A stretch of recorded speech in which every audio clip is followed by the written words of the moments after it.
It's your boy Random Reese. So this is one of my new segments. It's going to be called This and That, like This and That Thursday. Even though today is actually Friday, but I want to try and put it out every Thursday. It's called This and That Thursday, and this is what I'm going to talk about. A lot of topics that don't have a full 5 to 15 minute review topic. It's kind of like it's pretty much hot takes. So this and that is going to be my hot take. So first, we're going to talk about Popeye's chicken sandwich that I still haven't tried. I'm so glad that the hype died down because that shit was like making me crazy. Like I was craving that shit every fucking day. Like I was craving it so bad that I was going home. I made my own chicken. Actually, I didn't make my own chicken sandwich. My girl's pescatarian. If you don't know what pescatarian is, they eat seafood and veggies. They don't eat even no chicken, pork, meat, no beef, anything like that. So they eat fish, shellfish, and vegetables, pasta, and stuff like that.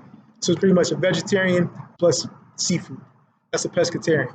So I was gonna make the chicken sandwich, but frying the fucking sandwich takes a lot of fucking work, and I hate frying chicken because it takes a lot of work. And it's just like my chicken never comes out as good as my mom's. It never comes out as good as the stores. So when I can't make something that's better than them, I don't make it. Fuck that shit. So I was like, I didn't want to go through that trouble to making that. So then I was like, you know what? Let me make like a fried shrimp burger or something. So I made like a fried shrimp burger that I battered and everything, put it on a bun, buttered it, got the buns from Publix. Shout out to Publix. Got some pickles, my own little mayonnaise, and that shit came out kind of fire. But that still didn't hit the spot. So then I went to Chick-fil-A and got the best chicken sandwich like 2 or 3 times. And then the hype died down a little bit. Then they sold out. So I tried to go like 2 or 3 times, go to Popeyes to get me a sandwich. Different times, different locations, and the line was just way too long. I'm not waiting that long line. I just can't do it. Not for the fucking chicken sandwich. I could wait. But that shit had me hungry for a while. So shout out to everybody who had a Popeyes chicken sandwich. I downloaded the app. I got the notice.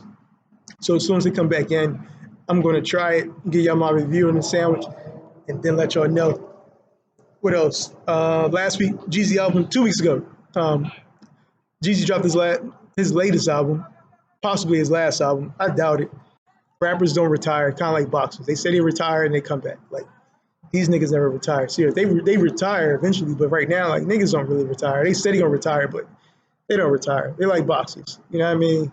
TM 104, I fucks with it. It's better than his last 3 albums for sure. It's in my top 5 Jeezy albums. Jeezy got 8, 9 albums. You know what I mean? It all depends if you count USDA, which was like a collaborative album. It's right on point with USDA because USDA had some fire songs. He had some okay songs. He had like 3 or 4 fire songs. This one got like 3 or 4 fire songs. Pyrex is fire. The joint with him and Meek is fire, and then it's another one that's fire. Let me pull it up real fast. So he got like 3 fire songs, and then if you like Jeezy, you'll listen to it, and he'll bring up a couple more songs that's pretty dope. You know what I mean? I listened to it like all day when the day it came out, but I didn't go back and listen to it until today. But when I went back and listened to it today, all I do is listen to all my favorites, which is like 3 to 5 songs. Trapperpreneur was pretty dope. That's a nice intro. Jeezy always good for his intros. Pyrex is dope. That's a hitter. White Keys is crazy. MLK Boulevard with Meek is fire. I fucks with that. 06 with Rick Ross. I like that. That might be my second favorite song from them too. It's an up-tempo beat, which I'm finally was glad to hear those two on like an up-tempo type beat. But the song with Ross, Jeezy, and Game on Ross album a couple years ago, that's my favorite. What else? We got Fake Love with Queen Naja. That's a nice little mellow. All Night with Gunna. I expected more of that song. I mean, I could listen to it, but I expected a little bit more. So they got and the real MVP, John Legend. You really can't go wrong with a John Legend feature. That's kind of like a cheat code for real. So he got like 18 songs. I think he could have cut it down to maybe like 13 or 14 and had like a better cohesive album. But check it out. Like I said, check it out. Find your favorites, download them, put them on a playlist, and then keep it moving. But like, cause it's not like it's not like Ross album. Ross deserved a full review. This doesn't deserve a full review. Like, you know what I mean? You got like, it's a cool album to listen to, but like, as soon as some other shit come out, I'm on to the next shit or on to the last shit. Because I'm still listening to YB and Cordae. Because that's the best album out right now. I need to do a review on his shit because that nigga shit is fire. Like, he got next, for real, for real. What else we want to talk about? Meek is free. Speaking of Meek, Meek finally free. He got free last week. They named the street after him in Philly, Meek Mill Street, right before Made in America. You have the little, if you saw this, Hove took a pic right underneath Meek Mill Street, so that's dope. Motherfucker been on probation like 10, 12 years, so it's finally good to see him off probation and see him be able to move like he want to move. But sometimes all things happen for a reason. I think if Meek would have never had probation and never been there, he wouldn't be where he's at right now. You know what I mean? He wouldn't have had to struggle with the jail system and try to have the reform movement. You know what I mean? Shit, he probably would have left Philly and lived in Miami or LA to further his career and maybe forgot about the city. You know what I mean? Some people leave Philly, where I'm from. You know what I mean? I'm from Philly. Some people make it, leave Philly, go to LA, and then not saying they forget about it, but they don't show us to the light like Meek does. So I'm glad that I'm not glad that he wasn't able to leave and had to be on probation, but because he couldn't leave Philly and move out, he had to stay in Philly. And, you know what I mean? I think that brought Philly up in a lot of different ways. So shout out to Meek. I can't see what he do next. Last year when he dropped the album, he teased that he had enough material to put out another album. So I'm hoping for, since Ross just dropped right now, him and Ross don't want to, you know what I mean, like bump heads. So I'm thinking he's going to drop in the fourth quarter, maybe like in November again. So I'm definitely looking for another project from Meek. What else? Kobe and Shaq. These niggas beefing again. Yo, these niggas gonna beef forever. They like, you know what I mean? But I think the beef was some bullshit. I think Kobe said it, but he didn't mean it to harm Shaq. He was saying it like, yo, this motherfucker didn't really work out. And then if you go back to the TNT interview, when they interviewed each other, Shaq said, yeah, I knew you was gonna come in shape and I could come in the camp out of shape and let you carry my coattails. You know, and then Kobe's like, yeah, I was mad at you about that. And then I've been in situations where I've worked at jobs like waiting tables and you pull tips, and then people will rely on you to pull up the weight because they know you're going to do the work. And then you resent the other people because you're making the same amount of money, but if you're doing all the work for the other person, then you're going to resent them because they just slacking off and they making the same amount of money as you. So you're not going to like these motherfuckers. So that's how I would feel. So that's how Kobe felt playing with Shaq. So if Shaq would have worked out in the offseason, maybe not even as hard as Kobe, but just like 80% of how hard Kobe did and came into camp in shape, Kobe wouldn't have to exert so much energy, and they could have just like went through the season and bombed everybody. You know what I mean? And they would have never had no strife because Kobe wouldn't have been. I think if Kobe would have saw Shaq was the best he could have been, he would have been okay being number two. But the fact that Shaq was lazy and wasn't his best self, Kobe wanted to be the number one. And he wanted the recognition that I'm the person who's carrying this fucking team. You know what I mean? But if Shaq would have been that alpha male that he should have been and been dominant, he was already dominant, but if he'd have been in shape and dominant from October through June, I think Kobe would have been okay being number two and like, yo, let's win these fucking chips. You know what I mean? Because you are the fucking beast. I'm the second best. Nobody can stop us. Let's go down as one of the best duos in history. Other than, man, I'm pulling you. Otherwise, Kobe mindset was, I'm pulling your weight. We get to the playoffs. You dominate in the playoffs, and then you get the MVP and get all the fucking credit. But I carried your weight all fucking season long. I was like, nah, fuck this shit. Get him out of here, or I'm leaving because I need to go get my own team. I need to show people that I'm the best, and I'm the person who's winning these fucking championships. So either he goes or I go. So they traded Shaq. Kobe stays. He gets his MVP. He leads the league in scoring, Then he gets his MVP. Then he wins 2 championships, and he's validated from here on out. He's solidified as one of the all-time GOATs. He solidified as being a top 10 player in the league. I think it's top 5, but top 10 for sure. So that's what happened with them.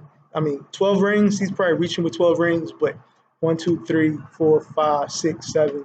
I think 7 rings is not beyond reach because he already got 5. Remember, Shaq got 1 ring without him, so that's 6. So that means, let's say if Shaq and Kobe played that season together, that's 6. And then they got the ring when they lost to Detroit. If they'd have really played, that's 6, that's 7 right there. Plus maybe like 2 more years playing together, and 7. They could have got like 9. They could have really done something. Pusha T dropped some singles. Going back to music, sorry to be jumping all over the place, but I'm just going off my list, just getting shit off. Pusha T dropped some singles. I'm not used to Pusha dropping singles. Like ever since he's been solo artist, he just dropped entire projects. My name is my name was an entire project. Then he dropped the second one about a year and a half later. That was a solo project. Then last year he just dropped Daytona. Like he didn't really put out singles. So when he came up with some singles, I was like kind of taken back. But that Lauryn Hill, that should go.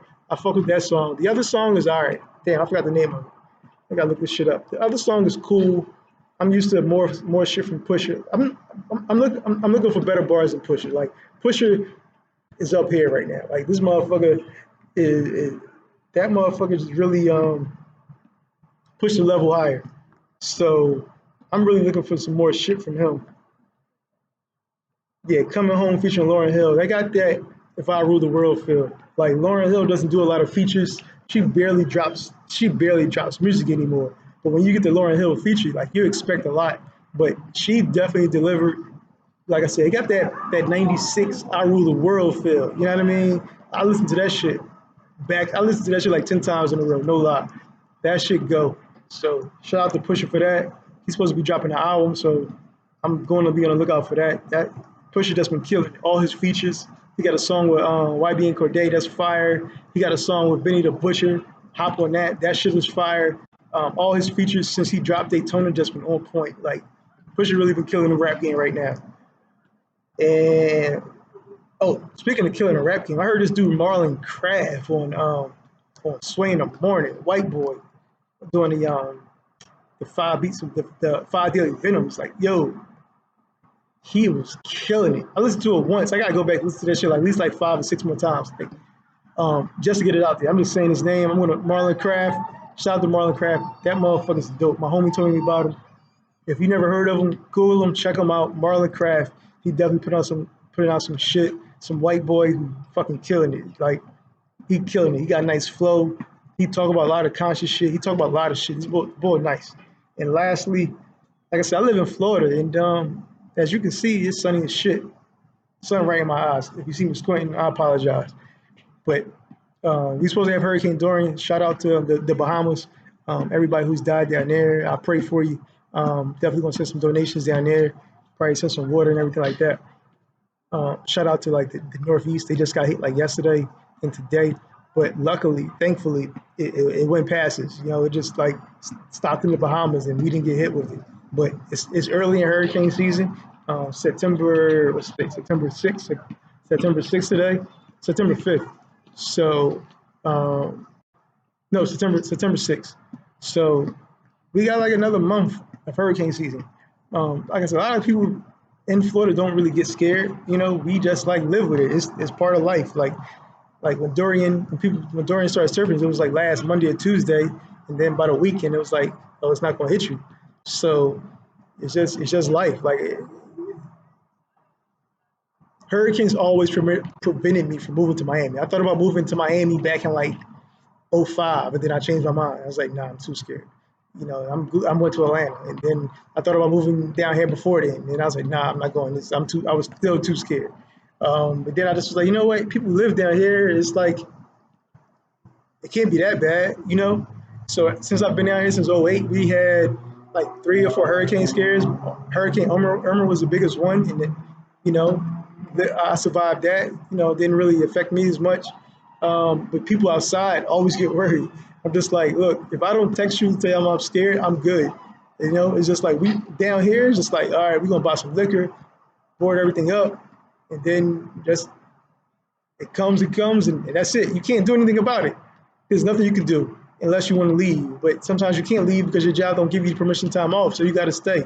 So we buy some liquor, we buy some water, we buy food, canned goods, and bread, and we just survive and just cross our fingers and just, hope for the best. So, I ain't want to leave on a sad note. Like I said, I'm upbeat. Like I'm upbeat. Like hurricanes comes, it's like all right, whatever. Like all the Florida memes that go around, just like until it comes, it comes. And it got to be like a category 4 or 5 for us to really get scared.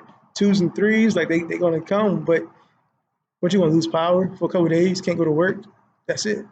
I mean, for the most part, like I mean, don't get me wrong. Some people die, but you know what I mean. You can't. Sometimes you can't prevent certain things like that. So that's it for this and that this week.